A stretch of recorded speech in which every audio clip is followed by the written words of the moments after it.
अस्सलाम वालेकुम my YouTube family, कैसे हैं आप सब। उम्मीद करती हूँ आप सब ठीक होंगे, खैरियत से होंगे। मैं भी बिल्कुल ठीक हूँ आपकी दुआओं से।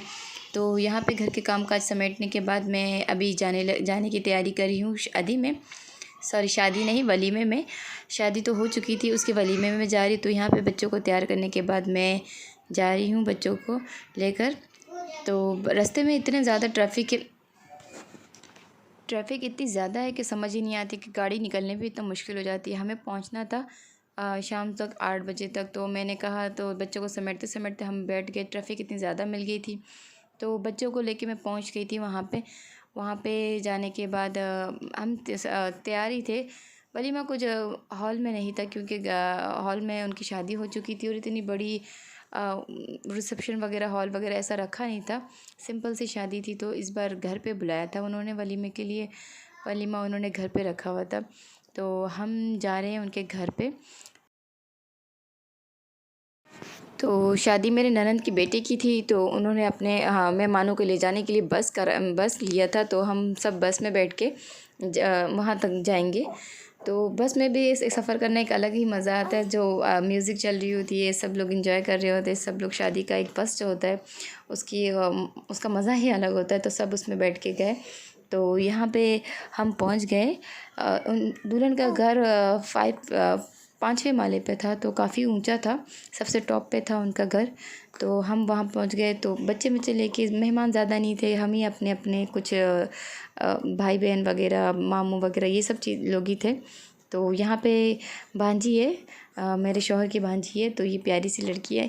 तो ये इससे मैं बातें कर रही हूँ। तो इसने ये बलून लिया था, ये अपने बलून के बारे में बता रही है। तो हम सब थोड़ी बातें इधर करने के बाद हमें उन्होंने खाना लगा दिया।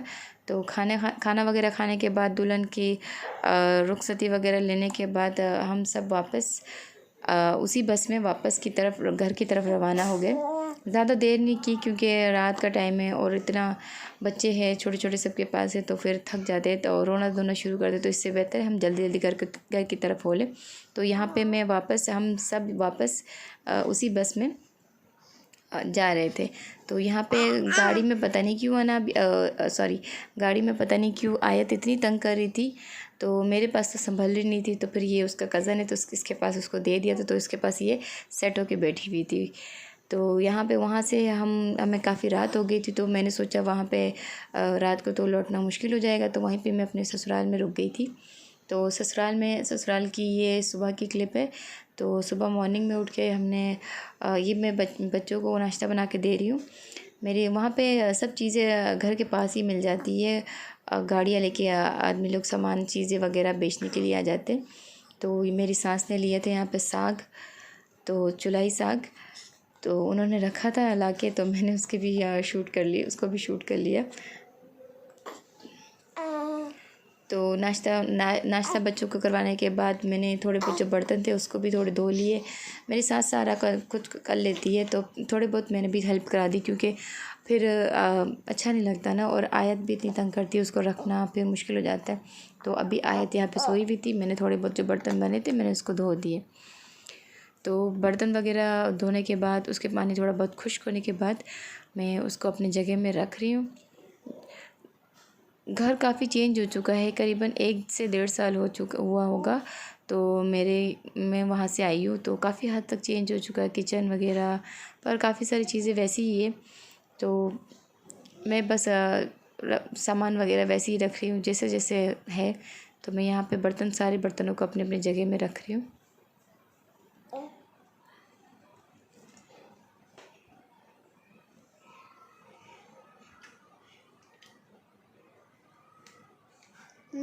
शादी भी खैरियत से निपट गया, सब चीज़ अपनी जगह में, सब चीज़ हो गई। तो मैंने पहले ही इरादा करा, पिछली बार हमें पता नहीं था, तो हमें अचानक से बुलाया था, तो हम बिना तैयारी के चले गए थे। तो इस बार मुझे पता था रात को जा रहे हैं, तो ज़ाहिर सी बात है तो देर तो हो ही जाएगी। तो इसके हिसाब से मैंने एक सूट बच्चों के और एक सूट अपना ले लिया था, क्योंकि काम वाले सूट में फिर रहना मुश्किल हो जाता है। और इन दिनों गर्मियाँ भी हैं। तो मैंने वहाँ से आने के बाद सब ने अपने अपने कपड़े चेंज किए और उन सबको सुकून का सांस मिला।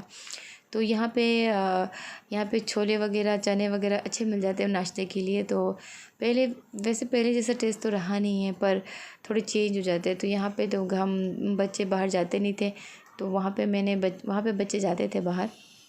तो यहाँ पे अमान के हाथों मैंने चने मंगवा लिए नाश्ते के लिए, इसके पापा के लिए, हम सब के लिए। तो वो ला के वो बात बोल रहा है और इधर आयत और आहत सो रहे बाहर। आहत जगा हुआ है लेकिन फिर से वो आयत के पास जाके लेटा हुआ है। तो यहाँ पे मैं जो थोड़ी बर्तन रख रही थी, वे अमान ने आवाज़ दे दी तो मैं उसके पास चली गई। अब वो सब भी रख रही हूँ। तो यहाँ पे मैंने चाय पी थी लेकिन मुझे दोबारा से चाय की तलब हो रही थी, तो मैंने अपने लिए दोबारा से चाय गर्म की। तो यहाँ पे मैं अपने लिए चाय निकाल रही हूँ। तो ये किचन मेरा ससुराल में है। जब बंद किचन है ना तो सारा चिकनाई वगैरह काम वगैरह, मतलब हमारे यहाँ फ्राई का काम ज़्यादा ही होता है। तो सारे कुछ चिकनाई कमरे में किचन में फैल जाते, तो हाथ के हाथ जो थोड़े बहुत होते तो उसको तो साफ़ कर लेते हैं, लेकिन जो दीवारों में चिपक जाते हैं उसके लिए बड़ी मुश्किल हो जाती है। तो यहाँ पे किचन में आपको उनका किचन दिखा रही हूँ सारा।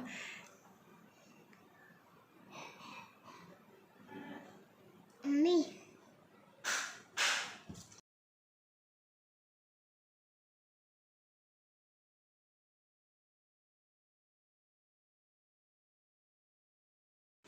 तो यहाँ पे मेरी सास ने फ्रीज़र से गोश्त भी निकाल लिया था।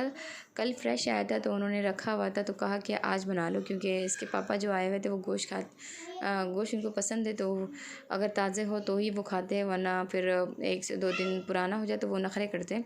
तो यहाँ पे उनके लिए गोश्त निकाल दिया था कि आलू गोश्त बना लो। तो मैं गोश्त निकाल के मैंने यहाँ पे भिगो के रखा हुआ है। तो अभी मेरी चाय गर्म हो चुकी है, तो मैं अपने लिए चाय निकाल लूँगी कप में।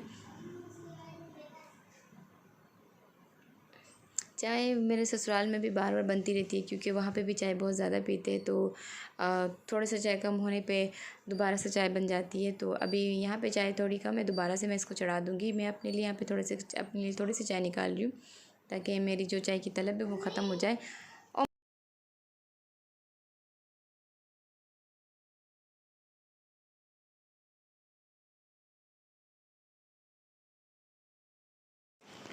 तो चाय निकालने के बाद, चाय वगैरह पीने के बाद मैं अपने हस्बैंड के लिए नाश्ता बना दूँगी।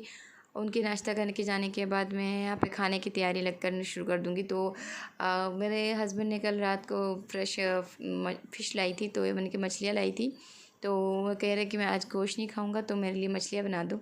तो उन्होंने कहा कि मछलियाँ बना दो, तो बस फ़िश बन रही है, गोश्त कैंसिल हो गया, गोश्त रख दिया है। तो यहाँ पे फ़िश के साथ बनेगी साग और मछली बनेगी।